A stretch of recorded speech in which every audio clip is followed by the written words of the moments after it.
आज हम डिस्कस करेंगे टेक्सोनोमिक हायरार्की के बारे में। और टेक्सोनोमी की बात की जाए तो ये बायोलॉजी की एक ब्रांच है जो कि डील करती है क्लासिफिकेशन ऑफ ऑर्गेनिजम्स के साथ, यानी कि जो लिविंग ऑर्गेनिजम्स हैं, जो जानदार हैं, उनको किस तरह से क्लासिफाई किया जाता है, फिर उन्हें डिफरेंट ग्रुप्स में रखा जाता है। तो इन सब चीज़ों को हम स्टडी करते हैं टेक्सोनोमी में।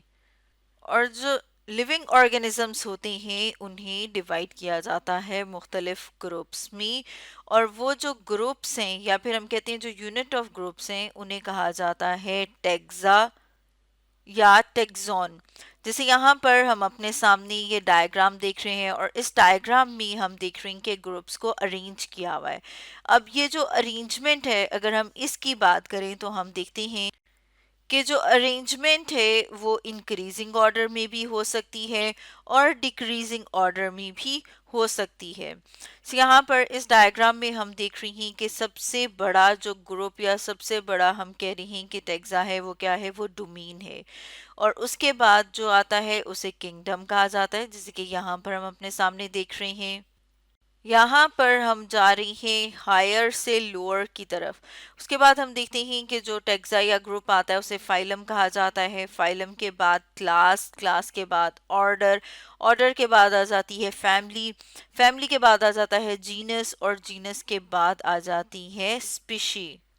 अब इन सब को डिटेल में डिस्कस करते हैं हम अपनी यानी ह्यूमन की एग्जांपल लेकर, कि अगर हमने एक ह्यूमन को, इंसान को, हम जो है वो उसकी हायरार्की देखना चाहते हैं कि किस तरह से उसे डिवाइड किया गया है। तो सबसे पहले अगर डोमेन की बात की जाए, जो यहाँ पर हमने मेंशन नहीं किया, तो हम देखते हैं कि ये यूकेरियोट है। यानी अगर हम इनका एक सेल लें, उसको देखें, तो हम देखते हैं कि उसके अंदर क्लियर जो है वो मेम्ब्रेन बॉन्डेड न्यूक्लियस प्रेजेंट होता है, यानी कि ये क्या है, ये यूकेरियोट है।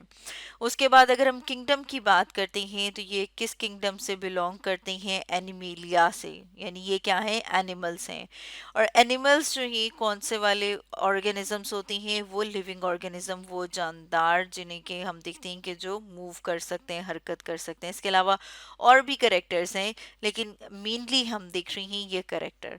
उसके बाद हम देखते हैं कि अगर हम फाइलम की बात करें तो हम कहते हैं कि वो एनिमल्स जिनके अंदर बैकबोन मौजूद होती है, उन्हें रखा गया है जिस फाइलम के अंदर, वो है कॉर्डेट। अब हम देखते हैं कि अगर हम ह्यूमन अपनी बात करें, हमारे अंदर भी बैकबोन मौजूद है, फिश में भी बैकबोन मौजूद होती है। इसके अलावा जो रेप्टाइल्स हैं, बर्ड्स हैं, उनमें भी बैकबोन है। यानी कि ये एक करेक्टर जो है उसको देखा गया कि उनके अंदर बैकबोन मौजूद होती है, तो उन सब को रखा गया फाइलम कॉर्डेट में।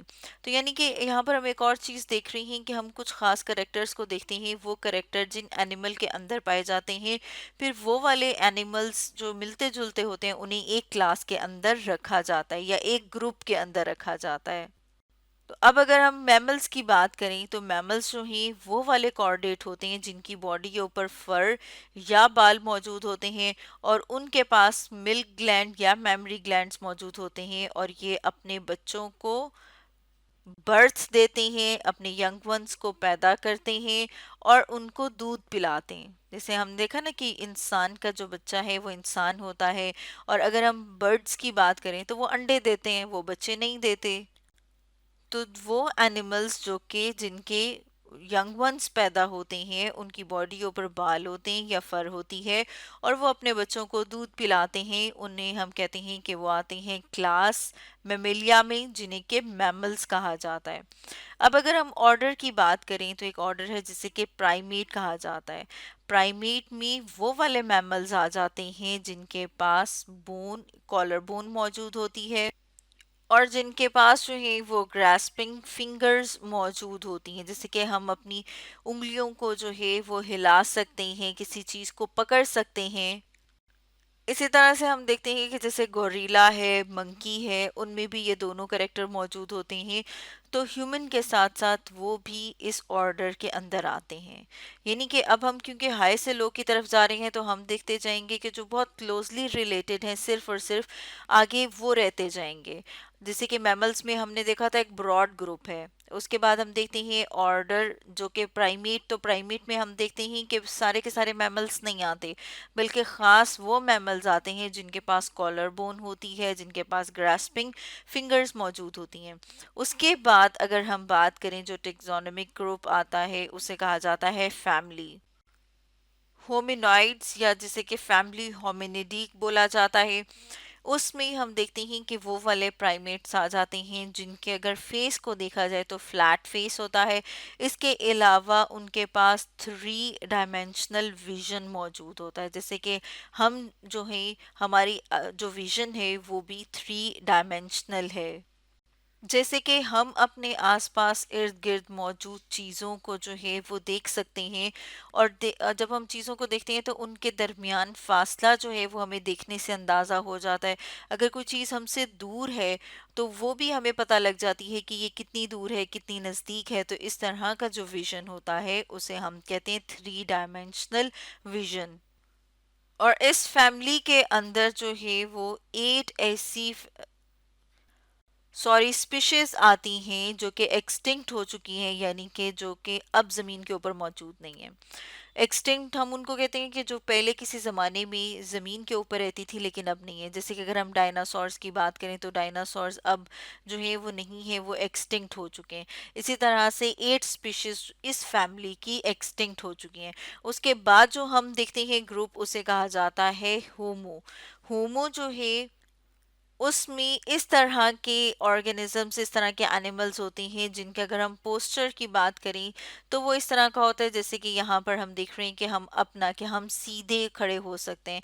इसमें अगर हम कुछ और एग्जांपल्स की बात करें तो जैसे गोरिल्ला है, वो इस जीनस के अंदर आता है। और अब हम बात करेंगे जो लास्ट ग्रुप है टेक्सोनोमिक हायरार्की का, जिसे कि होमो सैपियन हम खुद हैं। और इस ग्रुप को क्या कहा जाता है, स्पीशी कहा जाता है। और स्पीशी जो है उसमें वो मेंबर्स होते हैं जो बिल्कुल हम कहते हैं कि मिलते जुलते एक दूसरे से होते हैं, जो एक दूसरे के साथ रिप्रोड्यूस कर सकते हैं। और अगर हम होमो सैपियंस की बात करें तो हम क्या हैं, एक तो हमारा बॉडी पोस्चर जैसे यहाँ पर इस डायग्राम में भी देख रहे हैं हमारा बिल्कुल सीधा है। इसके अलावा जो हमारा फोरहेड है वो सबसे ज़्यादा डेवलप हुआ हुआ है जितने भी एनिमल्स अर्थ के ऊपर, ज़मीन के ऊपर मौजूद हैं उनमें। इसके अलावा हमारे जो ब्रेन है उसके बाहर थिन स्कल बोन्स मौजूद हैं, यानी खोपड़ी मौजूद है जिसके अंदर हमारा ब्रेन मौजूद है। तो अगर हम अपने स्पीशी नेम की बात करें तो हमारा स्पीशी नेम जो है वो सैपियन है। और जब हम साइंटिफिक नेम की बात करते हैं तो उसमें हम देखते हैं कि फर्स्ट जो नेम होता है वो जीनस का होता है, जेनरिक नेम होता है। तो यहाँ पर जो जीनस है वो कौन सी है, होमो, और स्पीशी कौन सी है, हम सैपियन। तो हम क्या कहलाते हैं, होमो सैपियन। तो यहाँ पर ये जो हमने देखी है टेक्सोनोमिक हायरार्की, ये किसकी है, कि होमो सैपियंस की, यानी कि हमारी अपनी इंसानों की है, जिसमें हमने किंगडम से लेके स्पीशी तक को स्टडी किया। तो स्टूडेंट्स, आज हमने डिस्कस किया टेक्सोनोमिक हायरार्की के बारे में।